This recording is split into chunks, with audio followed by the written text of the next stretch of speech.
SmackDown के लिए आज मैं एक्साइटेड था क्योंकि भाई कोडी रोड्स और रैंडी ऑर्टन एक दूसरे के सामने आने वाले थे और कैसे जवाब देने वाले थे कोडी रोड्स, वो देखना था।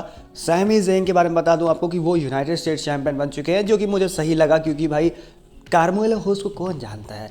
ऐसे भाई लोगों को यूनाइटेड स्टेट्स चैंपियन बनाते हैं जिनको कोई जानता ही नहीं है, तो अच्छा नहीं लग रहा था। सही किया यहाँ पर। अब Trick Williams versus Sammy Zayn का मैच टाइटल के लिए है, जो कि मुझे ज़्यादा सही लग रहा है। और उसके बाद भाई मेन इवेंट पे सीधे आते हैं। देखो मेन इवेंट से पहले ही एक चीज़ सेट हो गई थी, वो ये था कि रैंडी ऑर्टन आते हैं उसके पहले ही जो जैक राइडर थे वो आके अटैक कर दिए थे, और उसकी वजह से उस वजह से भाई मेन इवेंट में इन दोनों का मैच फिक्स हो गया था। एक तो भाई ये बहुत बोरिंग चीज़ है, लेकिन समझ में आता है कि हाँ भाई अब जिस हिसाब से पिछले हफ्ते जैक राइडर को पीटा था, सेंस बनाता है ये चीज़ कि मैच होना चाहिए, लेकिन बोरिंग लग रहा था, नहीं देखने का मन था। मैं एकदम एक्साइटेड नहीं था, लेकिन मैं चाह रहा था कि भाई स्क्वैश कर दे भाई, एंडी वहाँ पे तबाही मचा देते तो बहुत सही होता, लेकिन वो चीज़ देखने को मिली नहीं। बहुत ही बोरिंग सा मैच था। उसके बाद वहाँ पे कोडी रोड्स आते हैं और कोडी रोड्स आकर अटैक करते हैं रैंडी ऑर्टन के ऊपर, और वो अटैक में मतलब कि जितना मैंने एक्सपेक्ट किया था उस हिसाब से नहीं था। और एक तो भाई वहाँ पर फिर से मैंने कहूँगा कि वहाँ पे जो सिक्योरिटी वाले आ जाते हैं ना, वो निक ऑल्डिस, एडम पियर्स, इन लोगों को जो लड़ाई नहीं करवाने का एक तो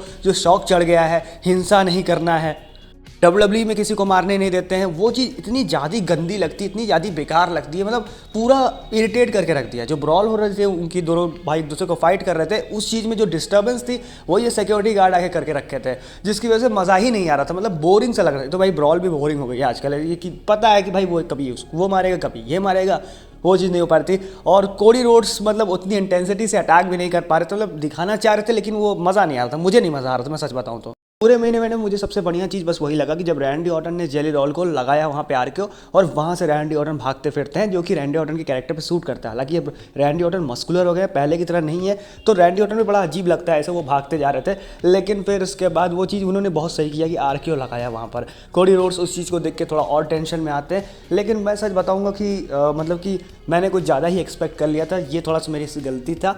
और वैसे एक्सपेक्ट करना चाहिए क्योंकि दोनों सुपरस्टार बड़े हैं, तो आप एक्सपेक्ट करोगे ही, और इसकी वजह से आज थोड़ा मज़ा नहीं आया मेरे को। मैं फिर भी कहूँगा कि रोमन रेंज वाला जो सेगमेंट था वो ज़्यादा बेटर था। मुझे ऐसा लग रहा था कि कहीं ना कहीं रैंडी ऑर्टन पीछे छोड़ रहे हैं सबको, लेकिन वापस ऐसे कहूँगा कि रोमन वाली स्टोरी लाइन ज़्यादा बेटर थी। रोमन और पंक की स्टोरी लाइन जो है वो ज़्यादा बेटर है रैंडी और कोडी से। रैंडी ऑर्टन की फ्यूड और अच्छी हो सकती है अगर जैक राइडर को भगा दिया जाए, जेली रॉल को, जितने भी डिस्टर्बेंस है सबको भगाया जाए, सिर्फ कोडी और रैंडी ऑर्टन को खड़ा करो रिंग में। मुझे ऐसा लगता है ये स्टोरी बहुत अच्छी होगी, इमोशनल स्टोरी होगी। फिर आगे आपको क्या लगता है कमेंट में बताओ। साथ वीडियो को लाइक करो, चैनल सब्सक्राइब करो।